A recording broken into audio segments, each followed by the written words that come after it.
ধর্মে কৌশিকী অমাবস্যা অত্যন্ত গুরুত্বপূর্ণ। ভাদ্র মাসে কৌশিকী অমাবস্যা পালন করা হয়।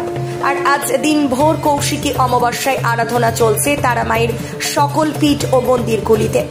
সেই মতো বিশিষ্ট জ্যোতিষবিদ তথা তন্ত্র সাধক স্বনামধন্য দেবাশিস মুখার্জির কাঁচরাপাড়ার পালাদহের তারামায়ের মন্দিরে প্রতি বছরের ন্যায় এবছরও জাঁকজমক ও নিষ্ঠার সাথে চলছে মায়ের আরাধনার পর্ব। তারার আরেক নাম কৌশিকী কেন, আর এই কৌশিকী অমাবস্যার মাহাত্ম্য কি, গায়ে কাঁটা দেওয়ার সেই কাহিনী শোনালেন স্বনামধন্য জ্যোতিষবিদ তথা তন্ত্র সাধক দেবাশিস মুখার্জি।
नटति नटार्दित नटि नटि नायक नाट्यत नाट्य सुगनरते अजय जय हे महिषासुरमर्दन रम्यकपर्दन आई सुमना सुमना सुमनोहर कान्तयुते सुरमर्दन रम्यकपर्दन शैलसुते सहित महागवरगविषे अकृतसुते भूमि समुन्निसिता।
কৌশিকী অমাবস্যা, আর কৌশিকী অমাবস্যার দিন আমরা চলে এসেছি কাঁচরাপাড়ার পাল্লাদহের দেবাশিস মুখার্জি, বিশিষ্ট এবং জনপ্রিয় জ্যোতিষচর্চাবিদ এবং তান্ত্রিক। দেবাশিসদার সাথে কথা বলবে এবং তার যে মন্দির প্রাঙ্গণ, সেই মন্দির প্রাঙ্গণে কিন্তু সাড়ম্বরের সাথে প্রতি বছরের ন্যায় এবছরে কিন্তু মায়ের আরাধনার পর্ব চলছে। সরাসরি আমরা দেবাশিস বাবুর কাছে যাব। বাবু, আজকে কৌশিকী অমাবস্যা, প্রতি বছরের ন্যায় এবছরও সাড়ম্বরের সাথে আপনার মন্দির প্রাঙ্গণে মায়ের আরাধনা চলছে। মূলত কৌশিকী অমাবস্যার যে আরাধনার পর্ব, এর মূলত কি মাহাত্ম্য আছে? দেখুন, আমি যখন থেকে পুজো করি তখন আমার বয়স 8 কি 9 বছর হবে। আর আমার দাদু ছিলেন বিশ্বতান্ত্রিক সম্রাট হাজারহাট মহন্ত স্বামী সত্যানন্দ গিরি মহারাজ, মানে হরিদ্বারের জুনা আখড়ার প্রেসিডেন্ট, 64,000 নাগা সন্ন্যাসীর প্রেসিডেন্ট ছিলেন। সে তার হাত ধরে আমার পুজো শেখা।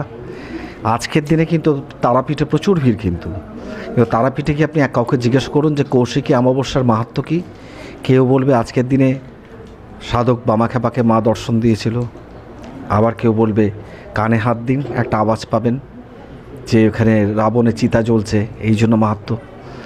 আর আজকে কৌশিকী অমাবস্যাটা আমরা জানি আমরা তারা মায়ের জন্য প্রচণ্ড আবেগী, কিন্তু আসল ঘটনাটা না কেউ জানে না। কেন জানতে হলে বহু পুরনো বড় বড় সাধকদের হাতে পড়তে আজকে এই জায়গায় এসে পৌঁছেছি। তো তারপরে আমি যতটুকু শাস্ত্র ঘেটেছি, পুরোটা ঘাটার পরে আমি একটা জিনিসই জানতে পারি যে কৌশিকী অমাবস্যাটা একমাত্র বশিষ্ঠ মুনির জন্যে প্রসিদ্ধ। তার কারণ বশিষ্ঠ মুনি যদি তারাপুরে না আসতেন আজকে তারাপীঠও হতো না। আর ওই যে ব্রহ্মশিলা যে জলে ভেসে এসেছে, যে তারাপীঠে যেটা আমরা ব্রহ্মশিলা, কালো পাথর যার উপরে রূপোর খাঁচাটা দেওয়া আছে, তো ওই কালো পাথরটা ব্রহ্মশিলা। ওটা কিন্তু বশিষ্ঠদেব মাকে আগে দর্শন করতে চেয়েছিলেন। এর পিছনের ঘটনা আছে, সময় লেগে যাবে বলতে হলে, ছোট করে বলছি।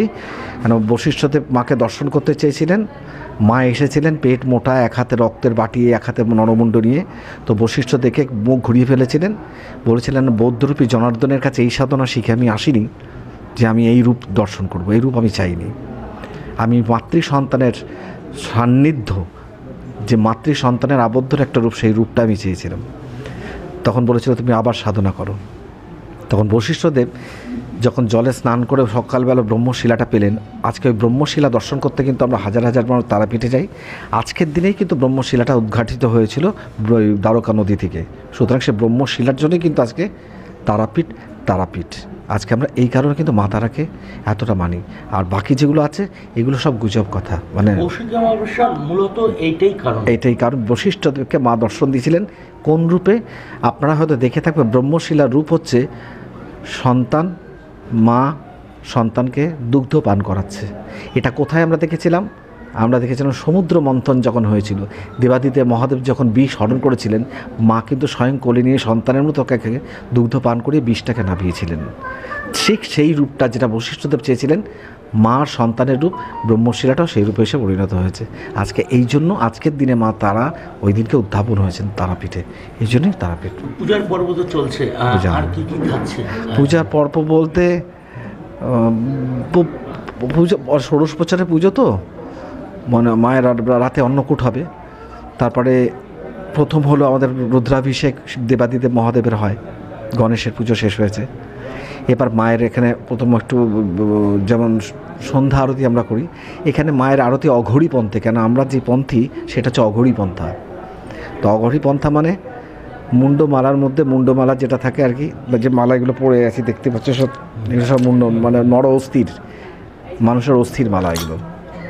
তা সেই ওর মধ্যে ওই অস্থির যেটাকে আমরা করটি বলি, করটির মধ্যে কপুর দিয়ে মায়ের আরতি হয়। মানে মায়ের আরতি কিন্তু এমনি ধনুচি দিয়ে আরতি মানায় না, এই আরতি হবে। আর হোমের আয়োজনটা আরও মারাত্মক আয়োজন। হোমের আয়োজনটা আপনারা দেখবেন, আপনারা উপলব্ধি করতে পারবেন। আমি কিন্তু আপনাদের বলে বোঝাতে পারবো না, এটা আপনাদেরকে উপলব্ধি করে নিতে হবে, কী দেখলেন, কী বুঝলেন, কী শুনলেন। দাদা, আমাকে আপনার কাছে শেষ প্রশ্ন, পৃথিবীর বিভিন্ন প্রান্তে কিন্তু আপনি ঘুরে বেরিয়েছেন, বিভিন্ন জায়গায়। আজকে বঙ্গবাসী তথা ভারতবাসী এবং পৃথিবীর প্রত্যেক মানুষের জন্য কি আরাধনা করবেন মায়ের কাছে? আজকে তো আমি সত্যি কথা বলতে প্রথম আরাধনা করবো আমার ওই বোনটার জন্যে। মাকে বলবো ওর আত্মার শান্তি দিই। দ্বিতীয় হোমে যখন বসবো খালি বলবো সেই প্রকৃত দোষীরা ধরা পড়ুক। আর তৃতীয়বার মাকে বলবো বিশ্বাতে যেন এরকম না হয়। আর চতুর্থবার একটাই কথা বলবো যে আর যেন মানুষকে কষ্ট করতে না হয়, আর যেন মানুষকে এভাবে মরে যেতে না হয়। আর আজকে চাবার শেষ নেই, সত্যি কথা বলতে আজকে চাইবার শেষ নেই মায়ের কাছে।